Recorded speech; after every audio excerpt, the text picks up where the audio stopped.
I have another handout coming around, as I want to go back and look at a few things from chapters 32, 33, and 34 that I really didn't drill down on, and then look at something from chapter 34 that I think is relevant to the apostolic text. If you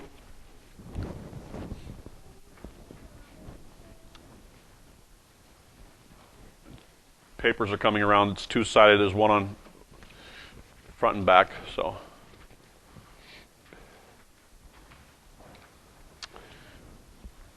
going back and thinking about Exodus chapter 32, 33, and 34, the first question we should address is this: why a golden calf?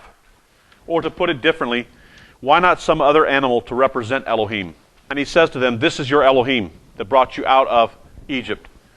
The calf or bull served as a symbol of strength and virility to many ancient cultures. In Egypt, the divine Apis bull was closely associated with the king of Egypt, and at a later period with Egypt's chief deity, Ptah. In Mesopotamia, the bull god, Sin, was worshipped in prominent cities such as Ur, Haran, and Nirav. Texts from Ugarit inform us that one of El's epithets was Bull El, indicating that bull imagery was closely associated with the divine. That is, with a god already shown to be connected with Israel's past. In addition, the Canaanite god Baal and other storm deities are often depicted standing on the back of bulls, probably to emphasize their strength and their influence over the fertility of the land.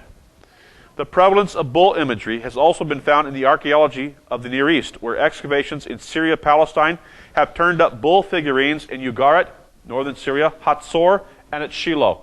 So we have these little figurines that we have found that are little calves that they had. So we know that from archaeology that this was a prominent idol. Okay? So why a golden calf? It's because across the ancient Near East, bulls were considered a symbol of strength and virility. Okay? And so deities would use them as a symbol for that idolatry. In Exodus 32:6, many translations say that the people of Israel rose up to play. When one hears the word play, it sounds like something children would do on a playground or what grown men do in stadiums every Sunday across the country. I can assure you that the word play in our text has a more sinister meaning. Before we look into the Hebrew word for play, we should note that according to Exodus 32:18-19, that both music and dancing were associated with this event. There is nothing wrong with music or dancing, provided that the music and the dancing are not devoid of being directed to God. Now let's take a look at the Hebrew word for play. The word that is used is sikek, and we need to look at other contexts to get an idea of what kind of play Moses saw when he came down from Mount Sinai. In Genesis 26:8-9, we find that Isaac was playing with his wife Rebekah. Since this type of playing immediately indicated to King Abimelech that Isaac and Rebekah were husband and wife, the verb must denote some kind of intimate, perhaps sexual activity. The second text of interest regarding our word play comes from 2 Samuel 2. The context of this chapter has David's military commander, Joab, meeting up with Ishbaal's military commander, Abner, at a watering hole. Since the two men, Joab and Abner, are military leaders, Abner makes a proposal in 2 Samuel 2:14 that the young men should, quote, arise and play before us. As you continue to read, 12 men from each side engage each other and thrust swords into each other so that all 24 men die and a fierce battle ensues. So I suggest that the playing that Moses sees when he comes down the mountain is a combination of sexuality and blood sport. So no wonder he was angered by all of this. Okay? Based on the context where we see this word used elsewhere. Now back to the golden calf for just a moment. Sometimes when something in the Bible is introduced, it later becomes grist for the idolatrous mill. The golden calf is a case in point. If we fast forward in Israel's history to the monarchy, we find the first three kings of Israel are Saul, David, and Solomon. After the death of Solomon, the kingdom splits into what historians call the northern kingdom, Israel, and the southern kingdom, Judah. The first king of the north after the monarchy divides is Jeroboam the first. According to 1 Kings 12:28, Jeroboam sets up a golden calf in Dan and Bethel. And his words to the people of Israel are eerily similar to the words Aaron says in Exodus 32. These are your gods. But he has one in Dan and one in Bethel. Once these idolatrous calves are in place, they were entrenched for the next 2 centuries, with no king of the north removing them. I have been to Dan, and if you go to Dan, it sits up on a hill. When you walk in, there's a gate, and obviously there's a wall around the city that they've excavated. You walk back in quite a ways before you get to an area there where they show you one of the high places, one of the what's called bamot. And they've shown you the outline of the altar there. So you can see there in Dan where they've set up this high place, and it had one of these calves. What did he do? This king Jeroboam said this: if we keep letting the children of Israel go down to Jerusalem for the festivals, then that's going to draw their heart to the southern kingdom, to Judah. So what I'll do is I'll set these up in the north, and what we'll do is we'll move the appointed time 1 month. So he sets up golden calves, moves the festival back a month, or forward a month actually, and then he brings in priests who really aren't Kohanim to administer at these shrines. So think about that for a second. Very, very, very savvy on his part to realize, you know what? If we keep letting people go to the same place, we won't break. Yes. Was that temple again? Was that the northern temple, or was that just a high place? It was a high place. So that wasn't necessarily the temple. No, it wasn't a temple, but just a high place. Yeah, it wasn't a temple, but That'd be like a large altar. it was a large. Yeah, it was definitely elevated. So she said, the tour guide said that was the temple. Okay, I mean, certainly, I don't know if it was a temple there or not. I don't think we know if there's a temple. There was definitely an altar there. Yeah, it was that foundation. Yes, right. Okay. I'm just thinking, is that the same dimensions as the temple in Jerusalem? No, it wasn't the same dimensions. No, different, smaller. Just an altar. I don't know that. So, I don't know if you could say that if there's an altar there that it's a temple as well. I don't know. I don't know. All right. After Moses comes down from Mount Sinai and confronts the people with their sin, the golden calf is burned, ground into powder, and then mixed with water. The people are then made to drink the mixture of powdered water. To the Hebrew reader or listener of this text, it would have sounded very similar to Numbers 9, where Moses gave the commands regarding a wife suspected of unfaithfulness. Numbers 5 is admittedly a strange text to Western minds, but the ancient Near Eastern mind would not have found this text odd. The bitter waters that the woman would drink consisted of ink from the curses against her, dirt from the tabernacle floor, and water, presumably from the laver. The fact that Moses has Israel drink a concoction of gold powder mixed with water indicates that Moses considered Israel married to her God. But where does the idea that Israel is married to God emerge from the text? In Exodus 6:7, God says that he will take you as his own people. The word take is a marriage term, for in biblical Hebrew, a man takes a woman and she becomes his wife. Further evidence for the idea that Israel became married to Yod-Heh-Vav-Heh at Sinai comes from the prophet Jeremiah, chapter 31-32, where he writes, to lead them out of Egypt because they broke my covenant, though I was a husband to them. From Sinai forward, the prophets will refer to Israel's idolatry in terms of infidelity and harlotry, since they are married to Yod-Heh-Vav-Heh by covenant. Okay? So, any questions or comments on this part? Just thought I'd throw that out there on chapter 32 and following. Okay, just kind of trying to drill down a little bit on what we were seeing. Anybody else on that? Okay. So I'm reading from, this is now Exodus 34. Exodus chapter 34, verse 29. Okay, that was covering a lot of stuff in Exodus chapter 32. Exodus chapter 34 says this, starting in verse 29. And it came to pass when Moses was coming down from Mount Sinai, and the 2 tablets of the testimony were in Moses' hand as he was coming down from the mountain, that Moses did not know that the skin of his face shone because of his speaking with him. So when Aaron and all the sons of Israel saw Moses, behold, the skin of his face shone, and they were afraid to come near him. Then Moses called to them, and Aaron and all the rulers of the congregation returned to him, and Moses spoke to them. And afterward all the sons of Israel came near, and he commanded them to do everything that the Lord had spoken to him on Mount Sinai. When Moses had finished speaking, now listen to this. When Moses had finished speaking with them, he put a veil over his face. But whenever Moses went in before the Lord to speak with him, he would take off the veil until he came out, and whenever he came out and spoke to the sons of Israel what he had been commanded, the sons of Israel would see the face of Moses, that the skin of Moses' face shone. So Moses would replace the veil over his face until he went back in to speak with him. Okay, you catching what happened here? So Moses would go in and speak with him, Yahweh. And he'd take the veil off when he would talk to God. He would see God in some way. When he would come back out, his face would be radiant. And the people of Israel were fearful of this radiance, and so he would put the veil back on. Okay? So that it kind of kept his face from being seen in its fullness from them. What was he seeing in this tent that he would go into? He was talking with God. He was talking with Yeshua, in essence. And from that, there was this brightness, this glow that would be on Moses. And he would put the veil back on when he came out to the people. So, follow the order. He has the veil off when he's inside the tabernacle, this little mini tabernacle that Moses builds, this tent where he goes in and talks with God. It's the tent of meeting, he calls it, the Ohel Moed, the tent of meeting, until the tabernacle is built. The tabernacle is not built yet, but this is a tent where Moses meets with God. Called the Ohel, tent, Moed, the tent of meeting. Later on, we would have the tabernacle. But this is before the tabernacle, so Moses would go in there and he would take off this veil.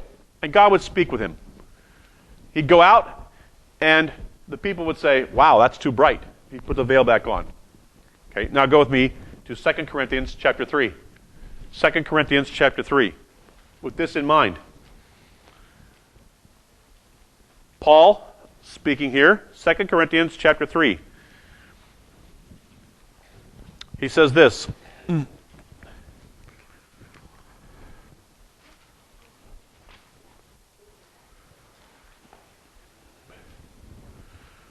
He says, but verse 7, actually we can read all the way down.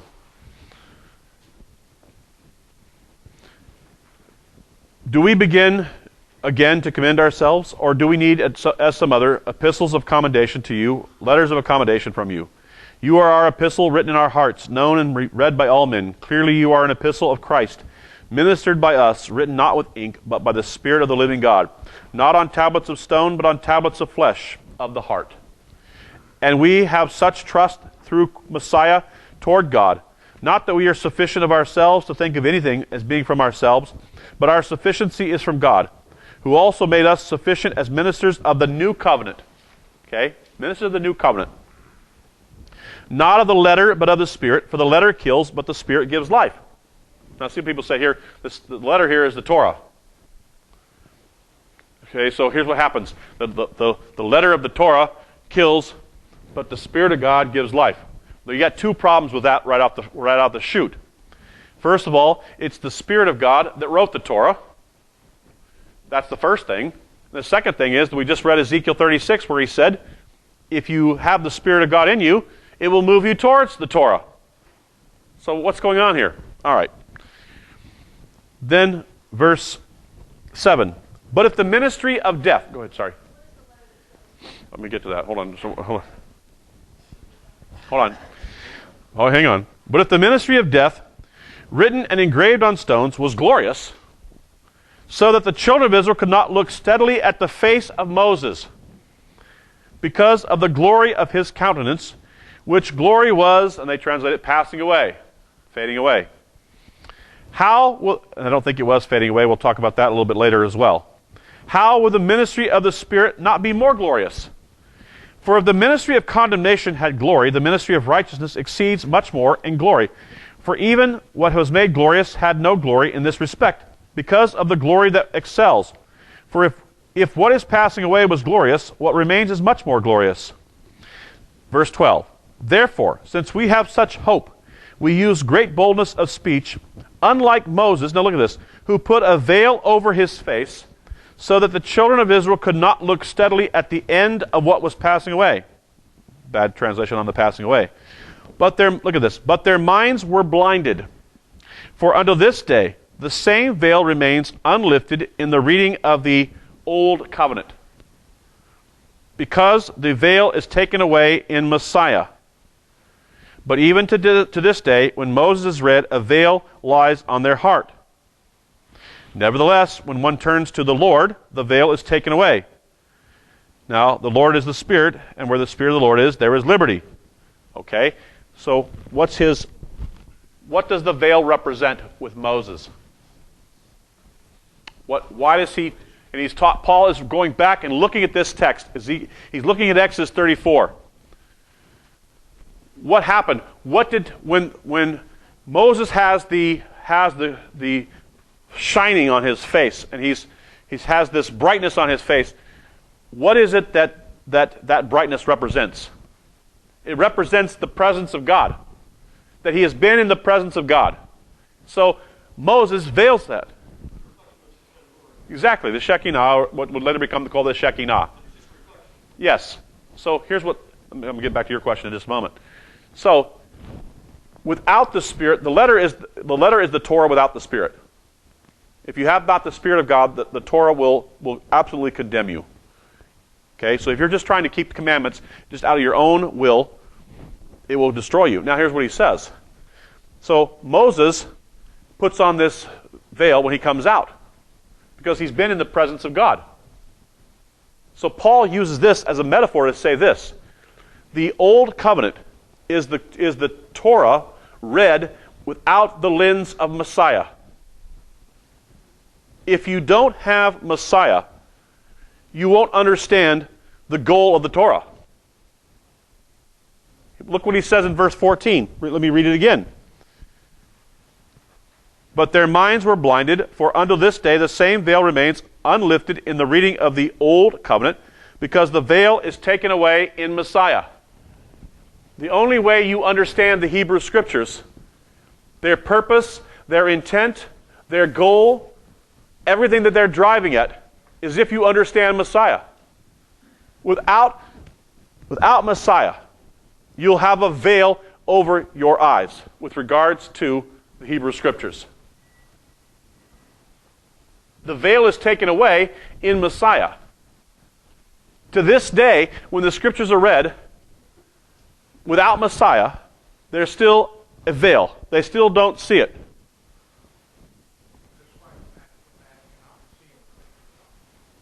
Yes, because they're revealed by the Spirit of God, who wrote the Torah. These things, the supernatural things of God, are revealed by the Spirit of God. So without the Spirit of God, you don't have the revelation. You don't have the understanding. You have mental knowledge, you have physical knowledge, but you don't have spiritual knowledge. This is why when we read Scripture, we just scratch the surface. We don't get, this is the first time I've ever seen it. And I've tried to explain this, explain it, and this verse just doesn't. Yeah, the letter that kills is the Torah without the Spirit. It will destroy you. It is so plain. Yeah, the reason why, and so what happens is Moses went in and saw Messiah, but they weren't ready to see it on Moses' face. Moses saw the Messiah, and had they said to Moses something like this, "Hey Moses, reveal to us who you have seen. Tell us about this glory that you saw in there." Moses would have said, "Oh, it's amazing. He's incredible. Let me tell you about him." And he would have talked to them about Messiah. And they would have said, "Tell us more. Moses, go back in there and tell us more about what's happening." What Moses did, though, is when he came out, he put the veil on so that they didn't see the glory. Because they couldn't understand it. So he says, "Fine, I'll veil it." Because they were repulsed by the glory. It scared them. He's been in the presence of God. Moses says, "Yeah, I've been in the presence of God. You should want to know about what I've just seen. You should say to me, Moses, go back in there and talk to him again and find out more stuff. And then come back out and tell us more things." Instead, what they said was, "Moses, stay away from us." And Moses said, "Come here, it's okay, it's okay." And then when he veiled his face, they came near him. So the only time he'd unveil his face was when he went in and talked with God. He'd go inside this tent and he'd take the veil off. And he would see God and they would talk. Then when he came out, he put the veil back on. And Paul says, this veil remains there to this day.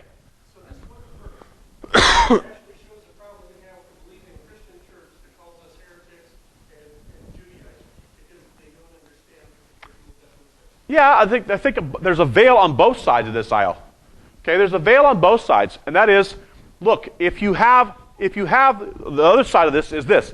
If you have the Spirit of God, but don't understand the Torah, then you also have a veil. If you have the Torah and you have no Spirit, you also have a veil. Right, there's a veil on both sides of this. There has been a veil on both sides of this. And that's because there's not been a reading of this. This is my point with the gospel that I made earlier.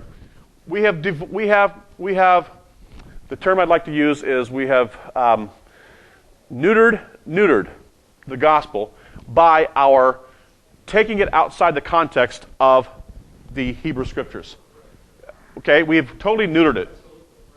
So it has no force or no power because we've said to people, then what do? We turned it into, hey, you get salvation, you get all this grace, and you get salvation, and it's no longer is it about the kingdom of God, no longer is it about the rule of God in the world, it becomes about what we get. So it becomes narcissistic. Yes.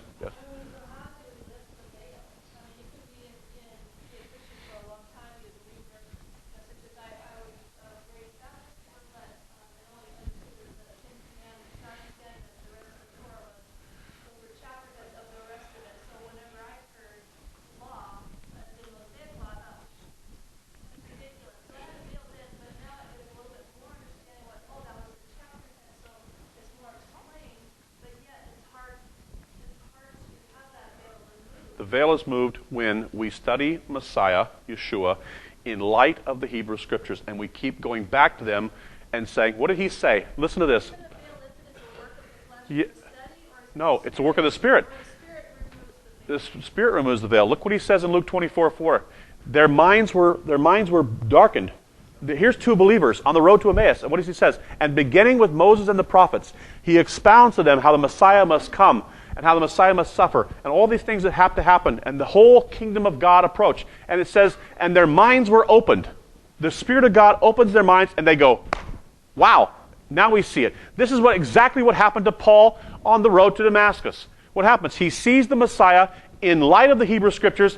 God hits him with a bolt. He has this bright light, and God says, and it's the light again. It's the same light. Okay? And what happens? Paul goes, okay, now I get it. Now I get it. It's the Messiah in this whole thing. It's Yeshua in this. If we don't see Yeshua in this whole process, then we have missed it. That's when we come back to saying we have to keep studying the life of Yeshua, Matthew, Mark, Luke, and John, and keep going back to these scriptures and running it through those first 39 books and saying, okay, let's see him, let's hear him, let's see him in these. Because Moses went into this tent and he saw him, and he saw the glory. Okay, that's my point, is that if we don't understand that, then we have a veil. If we don't understand our Messiah, Yeshua, if we divorce him from the first 39 books, we have a veil as well. They read the first 39 books and don't see the Messiah. We say we see the Messiah, but we don't run him through the 39 books.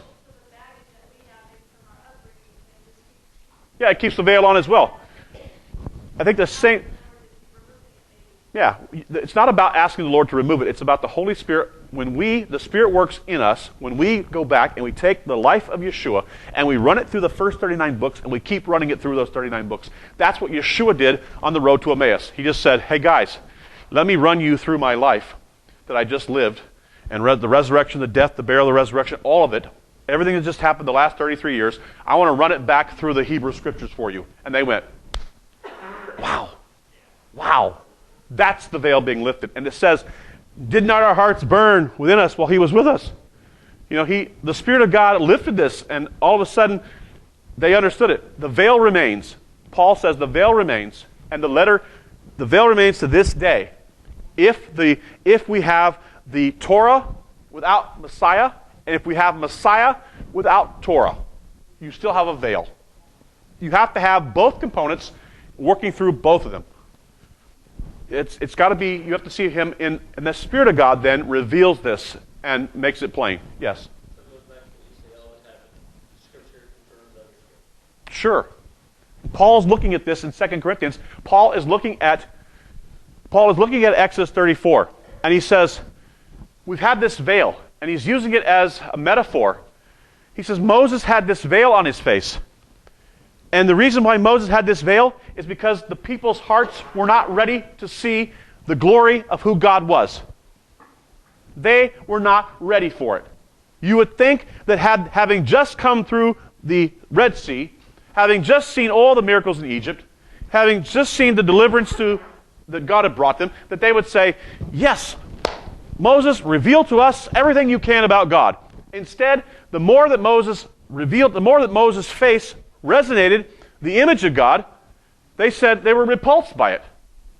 They didn't want anything. They said, Moses, you stay over there. Moses said, hey, guys, come over here. What's wrong? He didn't even realize his own face was bright. They said, Moses, man, do you realize how bright your face is? He says, well, okay, then I'll veil it for you. I'll veil it for you. Now, then he lifted the veil when he went back in the tent of meeting to talk with the Holy One. He wanted more of the glory. He didn't want to be veiled from the glory of God. He wanted more of it. Okay? That's the key. That's what they should have wanted. Instead, they said, tell you what, Moses, you go in there. You go in there and you talk to him, but you know what? When you come back out, make sure you veil your face. And Paul says, you know what? To this day, that veil remains on their face, on their hearts, because they didn't want to see him. They didn't want to see who was actually there. If they would have pressed Moses on this, if they would have said to Moses, Moses, go back in there and tell us more. Talk to him again and then come back out and tell us what he said. Tell us about his glory, Moses. Describe him to us.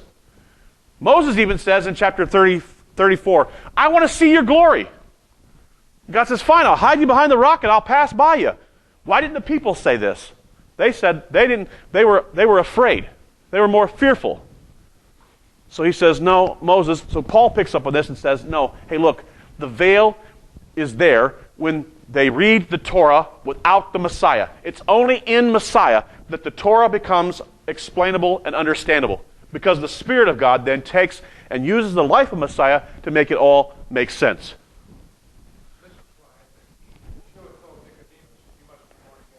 Yes, you must be born anew, from above.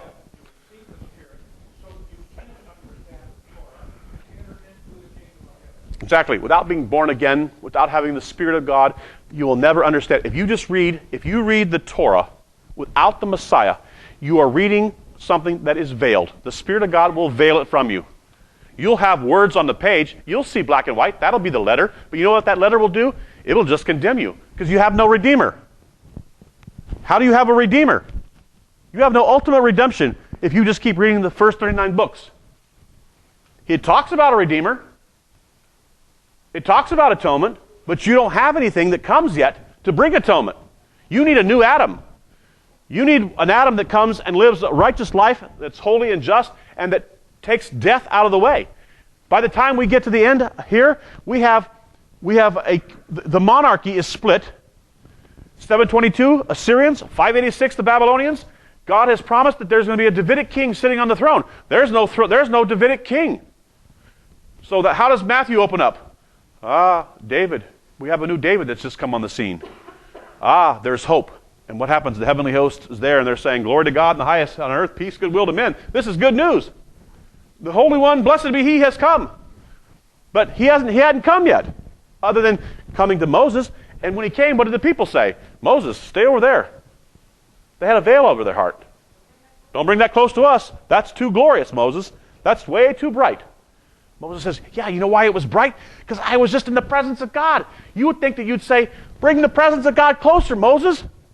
Bring it closer. They said, no, stay over there. Put the veil on. Keep the glory from us. No, that wasn't the answer. The answer was, Moses revealed to us the glory. Paul says, the glory isn't revealed until the veil is taken away. And you know where the veil was taken away? When Moses went inside and saw the glory again.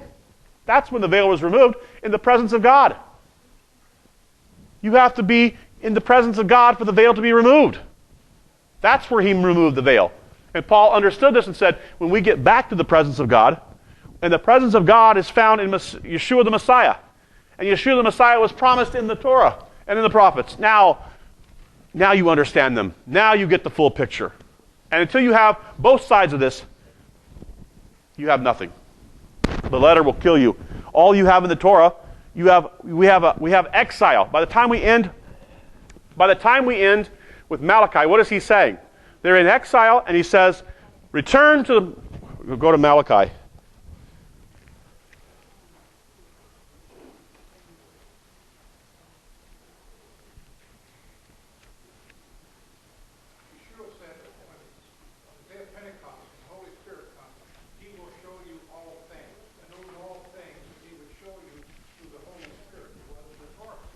Yes, you're absolutely right. Look at how it ends. Look how it ends. Malachi verse 4. You're absolutely right. Malachi 4 verse 4. Remember the Torah of Moses, my servant, which I commanded him in Horeb for all Israel, with the statutes and judgments. Behold, I will send you Elijah the prophet before the coming of the great and dreadful day of the Lord. He will turn the hearts of the fathers to their children, the hearts of the children to their fathers, lest I come and strike the earth with a curse. So then we have Yochanan the Immerser, who is Elijah that is to come. If you would have believed, this would have been Elijah. Had you believed, this would have been Elijah. But you didn't want to believe again. You got the same veil that they had. Because when you read this, all you see is ink on a page. You see laws. You don't see grace and mercy and the glory of God. All you're seeing is, don't do this and don't do that, and do this and don't do this. And so for you, it's all ink on a page, because there's a veil there. You don't realize that this is about a bigger picture of the glory of God and the revelation of His kingdom on this earth. Yeah. Can I read some verses out of Romans? Sure. It's from Romans 8, but you really need to take Romans 8 to 7. Go for it. There is therefore now no condemnation for those who are in Christ. For the law of the living, life-giving Spirit of Christ Jesus has set you free from the law of sin and death. For God achieved what the law could not do, because it was weakened through the flesh, by sending His own Son in the likeness of sinful flesh concerning sin. He condemned sin in the flesh, so that the righteous requirement of the law may be fulfilled in us. We do not walk according to the flesh, but according to the Spirit. For those who live according to the flesh have their outlook shaped by the things of the flesh. But those who live according to the Spirit have their outlook shaped by the things of the Spirit. For the outlook of the flesh is death, the outlook of the Spirit is life and peace. Because the outlook of the flesh is hostile to God, for it does not submit to the law of God, nor is it able to. For those who are in the flesh cannot please God. Yeah, and I think that's right down exactly what I'm trying to say. I mean, and he's saying that in Romans. 2 Corinthians, he's saying it a different way. Same idea, yes. I was online with some people who were discussing this with him, or talking to some Christians, and they took those very same verses and turned the meaning completely upside down. That the law was done away with because of the verse. Yeah. I mean, because I think here again, there's a veil. Yeah, but that's where you have to, go back to Romans 7 here. And it says that for then the law is holy, and the commandments are holy, righteous, and good. And then in verse 14, after verse 12, for we know that the law is spiritual, but I am unspiritual, so sold into slavery. Right. The law is actually spiritual. Sure it is. It's an approach to the life-giving Spirit that is given to us. Exactly, and that's why when Moses went in to see the Holy One who had given him the commandments, he's in the presence of the living God, and he's seeing the glory of God, and it burns onto his face. The glory of God causes a glow on his face, and Moses then goes back into God, and he keeps taking the veil off. He'd go back in and take the veil off because he wants to be in the full presence of God's glory. Moses doesn't want to be veiled when he's in God's presence. He wants to be unveiled. He wants to see the fullness of who God is. It's only when he came out to the people that he veiled himself, because they didn't want the fullness of God's glory. Had they wanted it, then Moses would have kept the veil off, and the glory of God would have been seen amongst his people in a very powerful way. They said, no, put the veil back on, Moses. That's too hideous. It's too bright. Moses said, no, don't take the veil. Don't take the veil off. Keep the veil on. And what happened? Now the Spirit of God, the veil is there, and people don't see the glory of God. And so how is it removed? It's in Messiah. Paul even says it there in Romans 8 again, in Messiah. Okay, so again, if you have Messiah without Moses, inside that tent is the glory of God with Moses. The glory of God with Moses. That's unveiled. So look at the metaphor here. Moses is inside the tent with the holiness of God. Okay? Now, we want to take Moses outside the tent and leave God inside. Other people want to have God inside the tent and take Moses out. You've got to have Moses and God in the same tent. Okay? It's not one or the other, it's both. Both are inside that tent.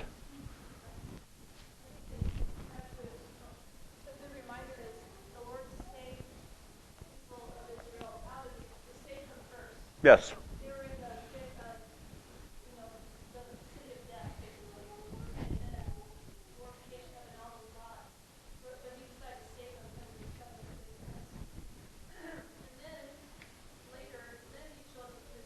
Yes.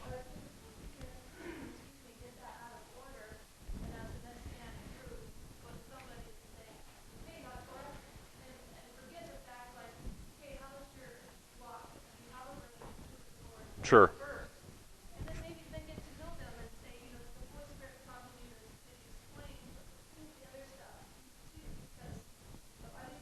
Sure. Oh, definitely.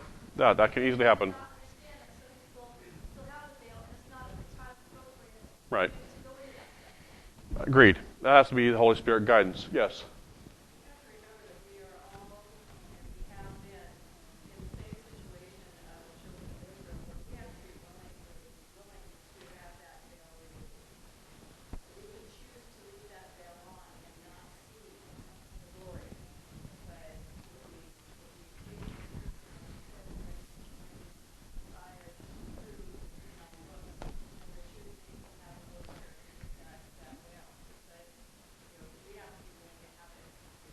Yeah, the only way you see the veil removed is to see Messiah, Yeshua, in the light of the 39 books, the whole story of his coming. All of it has to be, you have to see him in every facet of these texts. Beginning with Moses and the prophets, he expounds to them, and then the veil is lifted from their eyes. They didn't even recognize him. They're walking with him on the road to Emmaus, and they say, "Don't you know what's happened back in Jerusalem?" He says, "Really, tell me about it. You tell me." And he breaks bread with them, and he teaches them, and he opens to them Moses and the prophets. And when he opens to them Moses and the prophets, it says that their eyes were opened. The veil was lifted.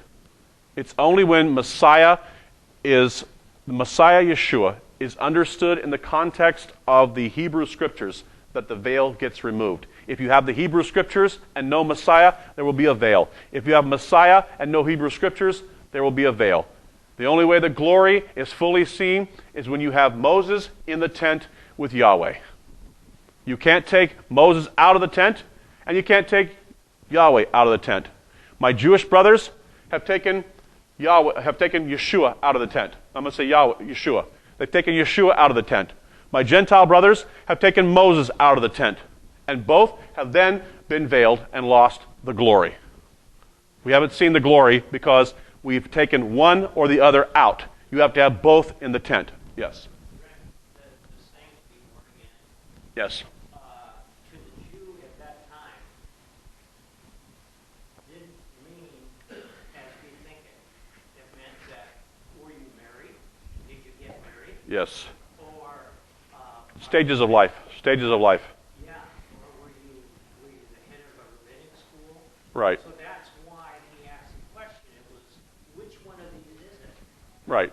He's drawing to the rabbis talk about there's 7 different births. You have your physical birth, then you have the birth of graduating from a yeshiva, the birth of becoming the head of a yeshiva, the birth of marriage. There's different birthings that you would go through. They call them birthings.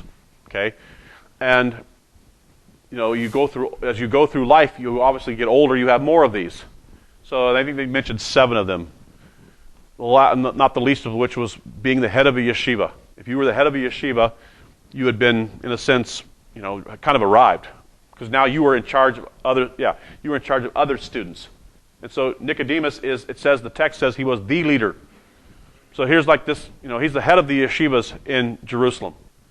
And he says, "You must be born again." And he's thinking to himself, "Well, I've gone through all the hoops. I've been physically born. I've been married. I've graduated from yeshiva. I'm head of one now. I've jumped through all the hoops. I'm elderly enough that, they've all come and gone. So must I start all over again? Must I be born anew? Start from scratch? He's not being facetious. He's saying, look, are you saying I got to start all over again? He said, no, you've got to be born of the Spirit. Until you're born of the Spirit, the veil won't be lifted. You won't see me for who I am. Nobody will see Yeshua for who he is without the Spirit of God lifting the veil. And that veil is only lifted when we see Yeshua in light of the Hebrew Scriptures. That's the only way it's lifted.